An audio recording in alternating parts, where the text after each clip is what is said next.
Okay, today we're going to talk about group dynamics, and first of all, the definition of group dynamics is how people interact within the group. And now we're going to talk about the top stages of development. First of all, we have the forming stage. It comes down to the storming stage, norming, and performing. First of all, we're going to talk about the forming stage. This is when the individuals come together and get to initially know each other, and they assess weaknesses and strengths within the teammates. So to begin to define roles, e.g., for example, leadership, and decide if people belong in the group or not. So for example, the Jersey Wanderers women's team, new people came into the team. Half the Jersey Wanderers team were assessing the new players, whether they fit in or not, and then they were assessing who's going to be the leaders. So we go on to the storming stage. This chaotic period of conflict where the individuals seek their roles and status within the group. What are you doing, Swizz? Team members start to fight for status within the team. And then intense intergroup competitions as group members compete for their position within the team. They start to rebel against the leaders of the team. So this could be, also could happen, negative comments can be said behind other people's backs. So for example, snakes, don't like snakes, talking about people behind their backs, not going to know about it. Next, stage 3, norming. This is when the team members start to gravitate towards the norms of the group. Members accept the common goals and values of the group. Members start to appreciate the unique contribution of each player and what they're doing for each other. The group pulls together the roles and establishes and becomes stable. To help the stage, you can set the goals within the team and set the goals, what they want to achieve. Stage 4, performing. This stage involves the team progressing and functioning fairly as a unit. I couldn't read my notes there, sorry.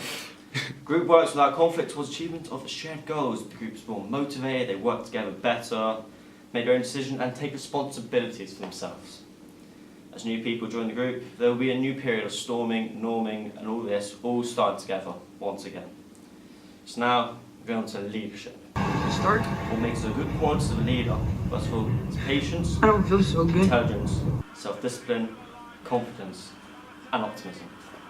Patience is the capability to accept or tolerate delay, problems, or suffer without becoming annoyed or anxious. Intelligence, the ability to acquire and apply knowledge and skills. Self-discipline, the ability to control one's feelings and overcome one's weakness. Confidence, feeling or belief that one can have faith in or rely on someone or something. Optimism, hopefulness and confidence about the future or the success of something. We've got 2 types of different leaders. We've got appointed leaders and emergent leaders. So the appointed leader is appointed by managers and coaches that they're seeing for the best person for the job. So for example, Pep Guardiola. Man City would have seen about the performances in the Bundesliga with Bayern Munich, and Man City were thinking they want the same success rate, winning titles. So they appointed him as the manager to think they get the same success rate. An emergent leader comes from within the group or team, often respect of other players. So they're going to be the senior members. For example, Zabaleta. He's not going to be wearing a captain's armband, but his teammates will respect him. No, he's not. Well done. So now we're going to go on to social loafing. Oh, hi, Mark. As group size increases, the effort within will decrease due to diffusion or responsibility. The reason this happens is because the group, can't remember notes, there could be certain people which will know more than others in the group. So the people who know, for example, I'm going to go into examples here. For example, if you're doing like a task and you've got a group of 4, you've got one smart person and one not so smart person. He won't do as much work because he's thinking that the smart person is going to do it all for him, so he's going to do a lot less work than everyone else in the group. Another example is tug of war. So in tug of war, people in the team are going to be putting less effort in. Smaller people are going to be putting less effort than the bigger people because they're not going to be as strong, so they're thinking they're not going to need much, not going to need to do that much, and they're going to think the strong people are going to do it all for them, but not so much. Also, this is example in football, players cannot be doing their job. So for example, a player such as Marcelo, he's quite a liability at left back. He will be pushing up the pitch, and so you're going to be expecting players to fill in for him, like centre backs and midfields, but not really doing that. So he's going to have to track back and actually do his job properly. The Ringelmann effect is the tendency for individual members of a group to become increasingly less productive as the size of the group increases. Cohesion. This is a dynamic process that is reflected in the tendency for a group to stick together and remain united in the pursuit of goals and its objectives. Karen, Social Psychology of Sport, 1980, defined a cohesive group as having the following characteristics: a collective identity, which is having shared characteristics, a sense of a shared purpose, so the same goals, winning trophies, all that, structured patterns of communication, rules of how to speak and listen to team members of the organisation. Now we're going on to a social cohesion. This relates to how well the team members enjoy each other's companies. So in a recreational sport, the team enjoy playing together regardless of whether they are winning or losing. For example, there is Lingard and Pogba.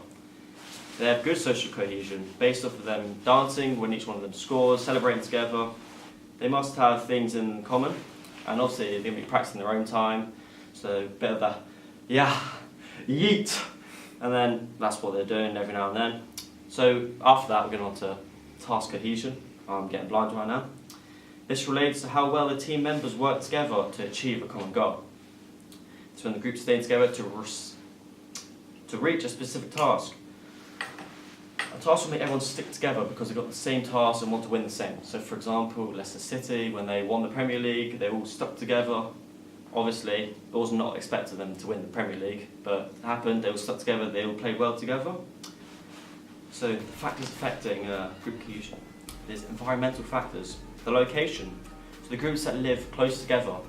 So if you've got team members who live as neighbours, they can be more suited to play well together because they're always seeing each other. And then if you're living far away from each other, you're not going to be seeing each other as much, only on training days, so you're not going to be playing as well as the neighbours.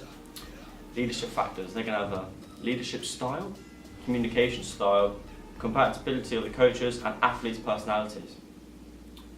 Next one into team factors.